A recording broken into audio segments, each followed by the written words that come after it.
თენცევ საქართველოში მიმდინარე მოვლენების შესახებ კულტურული მემკვიდრეობის ძეგლზე დაწყებული მშენებლობა შეჩერებულია. საუბარია ჩოხატაურის მუნიციპალიტეტის სოფელ ზენოფში მდებარე წმინდა გიორგის ეკლესიის ნანგრევებზე, სადაც ახალ ტაძარს არქიტექტურული ნორმების დარღვევით აშენებდნენ. საპატრიარქოს ხუროთმოძღვრების ცენტრთან შეთანხმებით მომზადებული პროექტის მიმართ კულტურული მემკვიდრეობის სააგენტოს შენიშვნები თავიდანვე ჰქონდა, თუმცა რესტავრაციის ინიციატორებმა რეკომენდაციები როგორც ჩანს არ გაითვალისწინეს.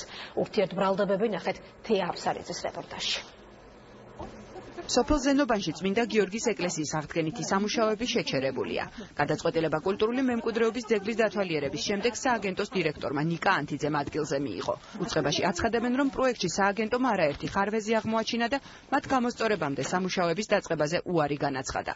ძეგლზე მიმდინარე სამუშაოების შესახებ სააგენტომ სოციალური ქსელისა და გურია ნიუსის ინფორმაციიდან შეიტყო. ამ პროექტში ბევრი საკმაოდ ცივი ხარვეზები აღმოჩნდა, რის გამოც ჩვენ ნებართვა ვერ მივეცით და მივმართეთ, რომ ხარვეზები ყოფილიყო გამოსწორებული და მე სამწუხაროდ ჩვენ სოციალური ქსელიდან ვგებულობთ, რომ იქ თურმე სამუშაოებია დაწყებული.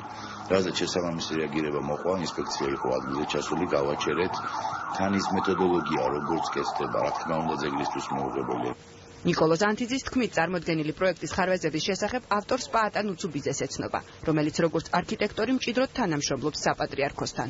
საპატრიარქომ თავისი, ესე ვთქვათ, როლი შეასრულა, იმთოს ეს პროექტი განიხილეს, თვითონ შეადგინეს, ბატონი პაატა საპატრიარქოსთან ასოცირდება როგორც არქიტექტორი, ძალიან მჭიდროდ თანამშრომლობს, ასე რომ საპატრიარქო გარკვეულწილად და იმიტომაც მოგმართა მე საპატრიარქომ, რომ ეს ყველაფერი ლეგალური გზებით განხორციელებული იყო. თავად პროექტის ავტორთან სატელევიზიო კომენტარის ჩაწერა ვერ მოხერხდა, თუმცა პირად საუბარში იგი ადასტურებს ინფორმაციას, რომელიც მან გურია ნიუს მიაწოდა და აცხადებს, რომ სააგენტოს შენიშვნები მხოლოდ ჰიდროგეოლოგიური დასკვნის არარსებობასა და კარის დაუსრულებელ ნახაზს ეხებოდა.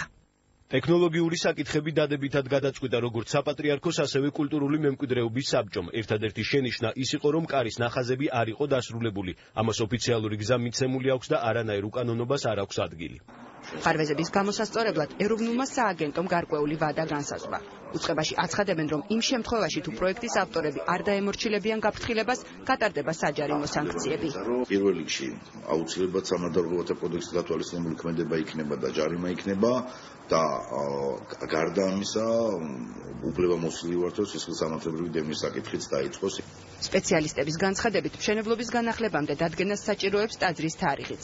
ამისთვის აქ არქეოლოგიური გათხრებიც უნდა ჩატარდეს.